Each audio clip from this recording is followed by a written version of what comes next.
اثاثے تک سیاستدانوں کے عوام سے چھپا دیے گئے ہیں کہ انہیں خفیہ رکھا جائے تاکہ لوگ یہ سوال نہ کر سکیں, ہم آپ سے سوال نہ کر سکیں کہ پچھلے سال آپ کے پاس اتنے کروڑ تھے, اب اتنے ارب کہاں سے آ گئے. رانا صاحب, کیا پی ایم ایل این کی government P D M season 2 میں مجبور ہے؟ نہیں, یہ آپ نے بہت ساری چیزیں جو ہیں وہ ان کو جو ہے وہ باہم جو ہے وہ گڑمٹ کر دیا ہے, ملا دیا ہے. ایسا بالکل نہیں ہے. دیکھیں, جہاں تک تو ٹویٹر اکاؤنٹ کے بند نہ کر سکنے کی بات ہے, تو آپ کے علم میں ہے کہ وہاں پہ یہودی لابی جو ہے وہ بڑی طاقتور ہے, اور شاید وہ ان چیزوں کو سمجھتے ہیں کہ اگر ایک پاکستان جو ایک مسلمان ایٹمی قوت ہے, تو اس کے لیے اگر کوئی آدمی اس قسم کی ٹویٹس اور اس قسم کی پوسٹیں لگاتا ہے جس سے ملک کو نقصان ہوتا ہے, تو شاید ان کو یہ بات بھلی معلوم ہوتی ہو اور اسے روکنا جو ہے وہ اپنے مفاد میں جو ہے وہ نہ سمجھتے ہوں, کیونکہ پاکستان وہ ملک ہے کہ جو اسرائیل ہو یا کسی جگہ پہ بھی مسلمانوں کے معاملات ہوں, ایران ہو, غزہ ہو, تو پاکستان جو ہے وہ سب سے آگے پیش ہوتا ہے. باقی جہاں تک آپ نے بات کی ہے کہ بلدیاتی الیکشن, وہ میں نے آپ کو بتا دیا, اعتراف کر لیا آپ نے. غربت, بے روزگاری, مہنگائی, اللہ تعالیٰ وہ الیکشن ہاں, لیکن دیکھیں غربت, بے روزگاری, مہنگائی, یہ چیزیں جو ہیں آپ ذرا خیال کریں نا کہ 17-18 میں یہ ملک کہاں تھا, 24 نمبر پہ تھا, اور اگلے سال یہ جو ہے وہ G20 میں جو ہے وہ شامل ہونے جا رہا تھا. یعنی 6.2 جو ہے وہ شرح نمو تھی, اور پاکستان جو ہے وہ معاشی طور پہ جو ہے وہ مستحکم ہو کر آگے جو ہے وہ ترقی یافتہ ہونے جا رہا تھا. اس کے بعد پھر 4 سال کیا ہوا کہ ملک جو ہے وہ ڈیفالٹ کے دہانے پہ پہنچ گیا, اور اب بھی جو اکانومی کو سہارا ملا ہے یا دیا ہے, تو وہ اسی حکومت کی اور اسی وزیر اعظم کی جو ہے وہ انتھک محنت کے نتیجے میں جو ہے وہ ایسا ہوا ہے. تو جہاں تک آپ نے اثاثے چھپانے کی بات کی ہے, دیکھیں وہ ایک ایسے ہی فضول ایکسرسائز تھی کہ جی ہر بندہ جو ہے وہ فارم بھرے اور فارم بھر کے جو ہے وہ ڈکلیریشن دے. اب آپ کا شناختی کارڈ نمبر ہے, آپ کا شناختی کارڈ نمبر آپ ڈالیں تو جو آپ کے نام ہے فون نمبر سے لے کے تو کسی ایسٹ تک جو ہے وہ ہر چیز سامنے آ جاتی ہے. اب ڈیجیٹل دور ہے, تو اب اس قسم کے فارم بھرنے اور اس قسم کی ڈکلیریشن کی ضرورت ہی نہیں ہے. جو چیز آپ کے نام پہ ہے وہ آلریڈی جو ہے وہ سر, مجھے آپ کے ایسٹس آن لائن پتہ نہیں چلیں گے, پتہ تب چلیں گے جب آپ آفیشلی الیکشن کمیشن ڈکلیئر کرے گا, لیکن اب نہیں کرے گا, کانفیڈینشیل رکھا جائے گا, قانون پاس ہو گیا ہے. جی نہیں, بالکل ایسا بالکل نہیں ہے.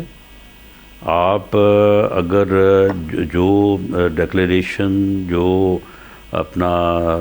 آپ اپنی اسٹیٹمنٹ جو ہے وہ ہر سال داخل کرتے ہیں, وہ بالکل وہ آپ جو ہے وہ کوئی اس کو جو ہے وہ چھپا نہیں سکتا. کل بل پاس ہوا ہے وہ کیا تھا سر؟ جو ہے وہ آپ اس کو حاصل کر سکتے ہیں. کل جو بل پاس ہوا سر؟ نہیں, کل بل یہ تو نہیں پاس ہوا کہ آپ جو ہے وہ اپنے اثاثے جو ہے وہ, یعنی اگر کسی پارلیمنٹیرین نے اپنی جو ہے وہ اسٹیٹمنٹ داخل نہیں کرنی یا اس نے ٹیکس گوشوارے داخل نہیں کرنے, ایسا تو نہیں ہے بالکل. اس بل میں الیکشن کمیشن اب علیحدہ سے تھا, کانفیڈینشیل رکھے گا انہیں سر. دیکھیں نا, سن لیں, ایک ریٹرن میں ہر سال فائل کرتا ہوں جس میں اپنے ایسٹس, جس میں اپنی لائبلٹی, جس میں اپنا ٹیکس جو ہے وہ میں ادا کرتا ہوں.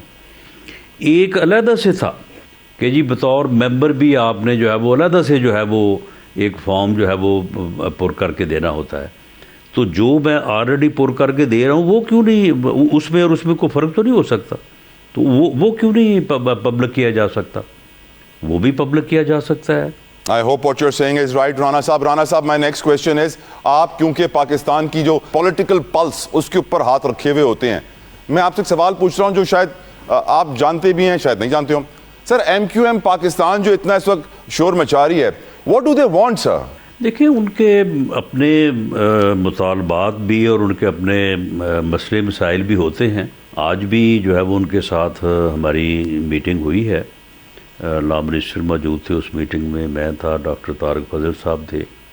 تو ان کے جو روٹین ڈے ٹو ڈے جو چیزیں ہوتی ہیں وہ ساری بیٹھ کے ڈسکس ہوئی ہیں, اور ہماری میٹنگز ہوتی رہتی ہیں اور ایشوز ریزالو ہوتے رہتے ہیں, دوبارہ بھی پیدا ہوتے رہتے ہیں. تو یہ تو ایک ایز یوزول ہے. تو اپنے معاملات کے اوپر آواز اٹھانا ان کا حق ہے. اگر کراچی میں گل پلازا کا واقعہ ہوا ہے تو ایم کیو ایم کیونکہ کراچی کے لوگوں کو ریپریزنٹ کرتے ہیں, وہ وہیں سے وہ منتخب ہیں اور اسمبلی میں اور پارلیمنٹ میں اس کو ریپریزنٹ کرتے ہیں. تو ان کے اوپر اگر وہ بات کرتے ہیں تو میرا نہیں خیال کہ اس کا کوئی برا منایا جانا چاہیے, ان کی بات کو بھی سنا جانا چاہیے. سر پی ٹی آئی کے ساتھ کوئی ڈائیلاگ ہو سکتا ہے, یہ سچویشن بہتر ہو سکتی ہے کیا؟ نواز شریف صاحب کو یہ اچھا لگتا ہے کہ 2 سال سے اوپر کا وقت ہو گیا, ایک سابق وزیر اعظم جیل میں ہے, does he feel good about it sir? نہیں دیکھیں, یہ میاں نواز شریف صاحب کی فیل کا معاملہ نہیں ہے. یہ تو ان کے کیسز جو ہیں وہ عدالتوں میں ہیں اور وہ عدالت سے کنوکشن کے نتیجے میں جیل میں ہیں, وہ ہماری خواہش کے نتیجے میں جیل میں نہیں ہیں. اوکے.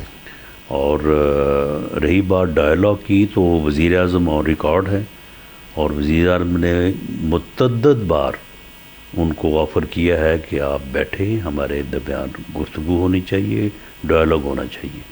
میں آج بھی لیڈر آف دی اپوزیشن سے ملا ہوں اور میں نے انہیں یہ کہا ہے کہ آپ کی اور لیڈر آف دی ہاؤس کی جو ہے وہ میٹنگ ہونی چاہیے. پارلیمانی جمہوری سسٹم میں کو جو ہے وہ یہ ممکن ہی نہیں ہے, بلکہ پارلیمانی جمہوری سسٹم ناواقف ہے اس بات سے کہ قائد ایوان اور قائد اس پہ اختلاف کے درمیان جو ہے وہ رابطہ نہ ہو یا ان کی ملاقات نہ ہو.